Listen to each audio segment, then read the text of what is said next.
कर देंगे। क्यों? क्योंकि इनका बहुत कम टाइम पीरियड है, 37 ईयर्स का। हाँ, 37 ईयर्स के टाइम पीरियड के साथ ही इसमें ना पढ़ने के लिए कुछ है नहीं, मतलब ये लोग कुछ मजेदार करके नहीं गए जिसे हमें डिटेलिंग में करना पड़े या पढ़ना पड़े। तो हमारे पास बेसिकली पढ़ने के लिए कुछ है नहीं। वैसे देखा जाए तो सबसे छोटा जो कार्यकाल है वो खिलजी वंश का माना जाता है, लेकिन फिर भी खिलजी वंश वालों ने, जैसे अलाउद्दीन खिलजी ने, जलालुद्दीन खिलजी ने बहुत काम करे थे जिसे हमें पढ़ना था। ये लोगों ने उनसे ज्यादा टाइम तक रूल तो कर लिया, लेकिन कुछ बढ़िया सा दिया नहीं पढ़ने के लिए। तो जो सैयद वंश थे ना, इसमें सिर्फ चार ही लोग आए हैं, फिर इसके बाद इस वंश का नाश हो जाता है, सिर्फ 4 ही लोग आते हैं, फिर ये वंश खत्म हो जाता है। तो और वैसे भी इसका सबसे छोटा होने का ये भी रीजन हो सकता है, कुछ काम ना होने का, क्योंकि हमें सैयद वंश का किसी भी किताब में लिखित विवरण नहीं मिलता है। मतलब कोई भी ऐसी किताब नहीं है जिसमें सैयद वंश के बारे में लिखा हो या हमें पता चले, एक्सेप्ट तारिक ए मुबारक शाही। तारिक ए मुबारक शाही इकलौती ऐसी किताब है जिसमें हमें पता चलता है कि हाँ, सैयद वंश भी कुछ था, सैयद वंश में भी कुछ रूलर रूल करके गए हैं या कुछ जो भी। इसके अलावा हमें और किताबों से नहीं पता चलता। जबकि जो इससे पहले के वंश थे ना, वो उनका तो बहुत सारी किताबों से हमें पता चलता था जिसमें हम मेन ही पढ़ते थे। तो सैयद वंश का इस किताब में लिखा हुआ है, ठीक है। वो उसके राइटर कौन है? आहिया बिन अहमद सरहिंदी। आहिया बिन अहमद सरहिंदी, ठीक है, नाम याद रख लेना। तारिक मुबारक शाही लिखी है, उसमें सैयद वंश के बारे में हमें पता चलता है। तो लास्ट वीडियो में क्या हमने पढ़ा था कि जैसे जो खिजर खा होता है, बड़ी खुंदक खा रहा होता है कि दिल्ली में ये क्या चल रहा है, पता नहीं क्या षड्यंत्र रच रहे हैं। तो वो मंगोलों को निमंत्रण देता है कि भाई आओ यहाँ पे अटैक करो, क्योंकि यहाँ पे तो बड़ी बदतमीजी चल रही है।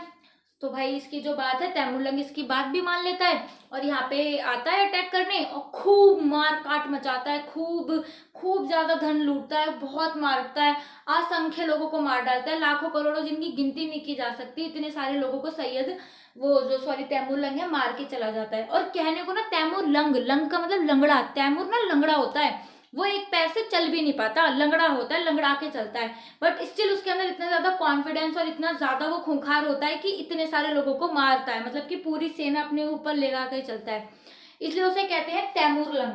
खैर जो भी है, अब क्या हुआ था देखो, हाँ लास्ट वीडियो को देखते हैं थोड़ा सा। तुगलक वंश का अंत हो जाता है 1412 में। 1412 में नसीरुद्दीन महमूद तुगलक की डेथ हो जाती है। तो उसके बाद ना दौलत खान लोधी होता है। दौलत खान लोधी को पंजाब दीपालपुर उधर की साइड का वो रहता है कुछ, तो वहां से उसको उठा के राजा बना देती है प्रजा की, तू राजा बन जा। तो 1412 से लेकर 1414 तक सिर्फ 2 साल तक वो रूल करता है। तो खिजर खां को ना ये बात पसंद नहीं आती कि दौलत खान लोधी किसी बाहर के बंदे को, अफगान का होता था वो, उनको राजा बना दिया। तो खिजर खां को ये चीज पसंद नहीं आती। तो फिर खिजर खां क्या करता है, खिजर खां आता है, पंजाब का सूबेदार होता है वो उस टाइम पे, और पंजाब के साथ साथ ना बहुत सारे का भी सूबेदार बन जाता है, वो अभी मैं बताऊंगी कैसे। तो वो उसके पास सेना होती है बहुत बड़ी, तो वो आता है दिल्ली और दौलत खां लोधी को मार देता है और खुद राजा बन जाता है, ठीक है। तो इस तरीके से खिजर खां राजा बन जाता है, और राजा बनने के बाद वो सैयद वंश की नींव डालता है, यानी कि सैयद वंश की स्थापना करता है।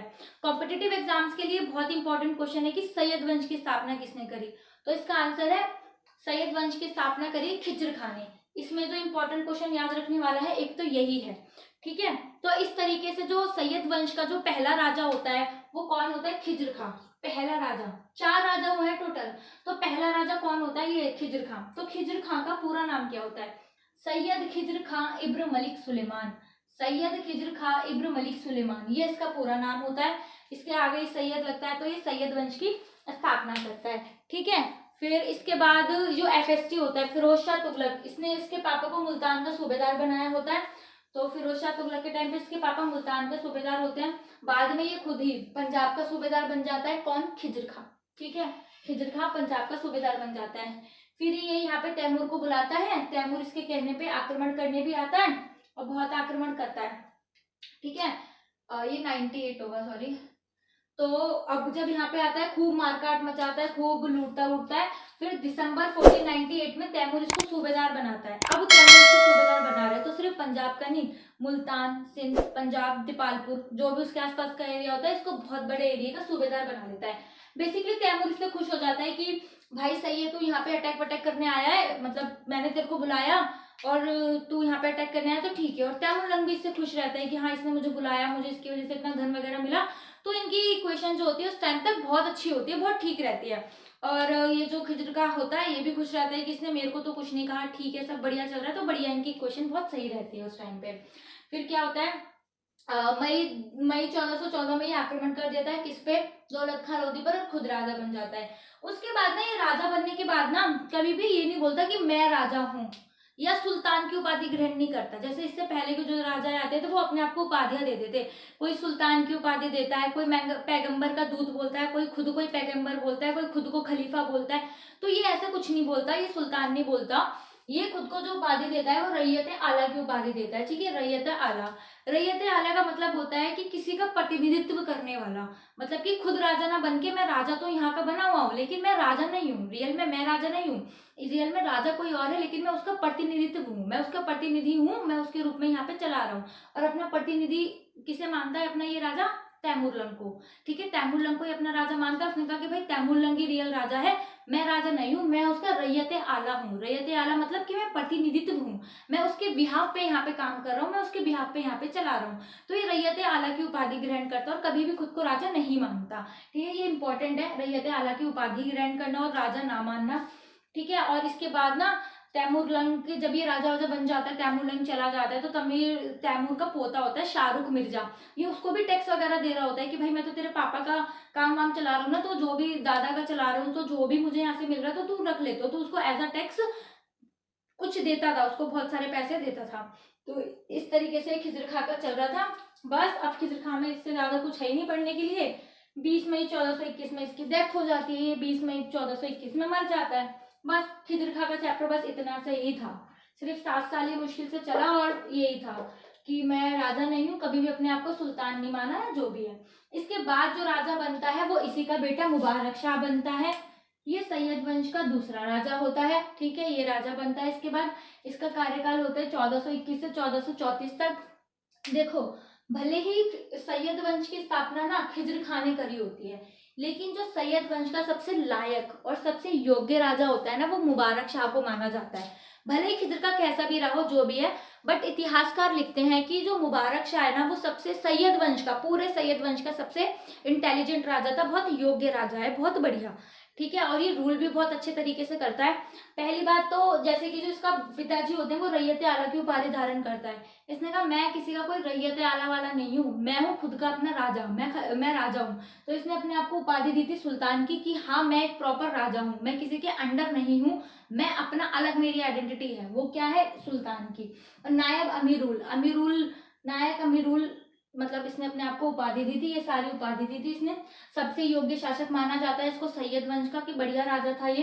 1428 में इसने अपने नाम के सिक्के चलाए थे। देखो ऐसा क्यों हुआ था, जब खिज्र खां राजा बना था ना, तो उसने तो कहा था कि मैं तो प्रतिनिधित्व करने वाला हूँ, मैं तो राजा हूँ ही नहीं। तो उस टाइम पे ना तुगलक वंश के सिक्के चलते आ रहे थे, वही उसी टाइम के चलते आ रहे थे। खिज्र खां ने कुछ इतना इंपॉर्टेंट काम नहीं करा था, लेकिन भाई ये तो प्रॉपर राजा बना था ना कि हाँ मैं राजा हूँ, तो इसने अपने नाम के सिक्के चलवाए थे। ठीक है, इसने अपने नाम के सिक्के चलवाए थे कि मैं राजा हूं तो मेरे नाम के सिक्के चलेंगे। इसके बाद इसने बहुत सारी लड़ाइयां भी लड़ी थी, करीब 5-6 इसने अभियान चलाए थे लड़ने के, तो 5 में से 3-4 ये जीता भी था। और ऐसे क्या होता है, एक बार इसके दरबार में ही ना सिद्धपाल होता है और एक और जना होता है, इससे ना इसकी डिबेट हो जाती है, मतलब बहस हो जाती है किसी बात को लेकर के। तो ये जो सिद्धपाल होता है ना, अपने एक वजीर के साथ मिलकर इसकी हत्या करवा देता है, मतलब इसको मरवा डालता है। उसे एक छोटी सी बहस, छोटी सी बात पता इतनी बड़ी बन जाती है, इतनी बहस इतनी ज्यादा इनकी आपस में हो जाती है। ये सिद्धपाल जो होता है ना, अपने मन में इतनी ज्यादा खुंदस पाल लेता है इसकी वजह से कि मैं इसे बताऊंगा, मैं इसे बताऊंगा, और बताने के चक्कर में इसे मरवाई डालता है। ऐसा नहीं है कि सिद्धपाल को उस टाइम पे उसका वो राजा बनना था, उसकी गद्दी लूटनी थी, कुछ नहीं, ऐसा कुछ भी नहीं था। इसने किसी पर्पज से नहीं करा था, बस एक जो गुस्सा थी ना, जो उसकी बहस हुई थी, उस गुस्से के चक्कर में इसको मरवा दिया था, इसलिए इसकी जान ले ली थी सिर्फ इस गुस्से के चक्कर में। ठीक है, चलो ठीक है, 1434 में ये मर जाता है, इसकी हत्या हो जाती है। इसके बाद जो राजा बनता है ना, वो बनता है मोहम्मद खान। ठीक है, मोहम्मद खां इसका राजा बनता है, जो 1434 से लेकर 1443 तक ही रहता है राजा।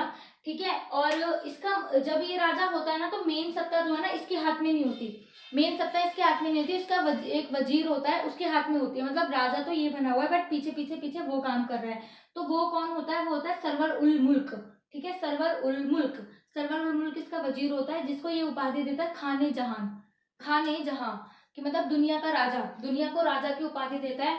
मोहम्मद खान में जहाँ की उपाधि देता है किसको, सरवर उल मुल्क को, ठीक है, सरवर उल मुल्क को ये इसको उपाधि देता है। बट अब इनकी ना आपस में ही एक बार क्या होता है, बहस हो जाती है, आपस में ही वही डिबेट हो जाती है, फिर लड़ाई वड़ाई हो जाती है, इसकी भी हत्या हो जाती है, ये भी मर जाता है। मतलब ये जो मोहम्मद खान होता है ना, ये भी मर जाता है। इसके बाद अब देखो कहीं कहीं पे ना ये 43 लिखा है, किसी किताब में ये 44 है और कहीं पे 45 है, ठीक है, सबका अलग अलग है किसी किसी किताब में, तो आप देख लेना कि आपको क्या करना है। वैसे क्वेश्चन यहाँ से बनता नहीं है। फिर फोर्थ जो है, फोर्थ राजा बनता है अलाउद्दीन हसन शाह। ये चौथा राजा होता है अलाउद्दीन हसन शाह। अलाउद्दीन हसन शाह इसका पूरा नाम है। ये गद्दी पर बैठता है, इसको मरने के बाद गद्दी पर बैठता है। देखो अब इसका भी टाइम पीरियड ना ये भी बटा हुआ है, मतलब कटा हुआ है। देखो कैसे, जब ये राजा बनता है ना तो राजा वाजा बन रहा होता है, सही है, सब कुछ बढ़िया, सब कुछ सही चल रहा होता है। तो ये 2-3 साल तक रूल करता है।